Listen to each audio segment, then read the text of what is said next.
కొన్నాళ్లుగా రాజకీయాలకు దూరంగా ఉన్న ప్రముఖ నటి మాజీ ఎంపీ జయప్రద బీజేపీలో చేరారు. ఏపీ రాజకీయాల్లో అడుగు పెడతారన్న ఊహాగానాలకు తెరదించుతూ ఇవాళ ఢిల్లీలో ఆమె బీజేపీ కండువా కప్పుకున్నారు.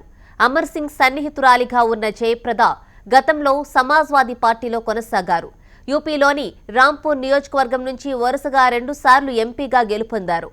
అయితే పార్టీ కార్యకలాపాలకు వ్యతిరేకంగా పాల్పడ్డారన్న ఆరోపణలపై ఆమెను బహిష్కరించడంతో అమర్ సింగ్ తో కలిసి రాష్ట్రీయ లోక్ మంచ్ పేరుతో పార్టీని స్థాపించారు. 2012 యూపీ అసెంబ్లీ ఎన్నికల్లో ఆ పార్టీ పోటీ చేసినా ఒక్క సీటు కూడా గెలుచుకోలేదు.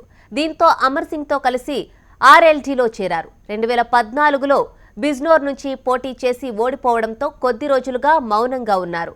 జయప్రద రాంపూర్ నియోజకవర్గం నుంచి తన చిరకాల ప్రత్యర్థి ఎస్పీ అభ్యర్థి అజం ఖాన్ పై పోటీ చేసే అవకాశం ఉంది.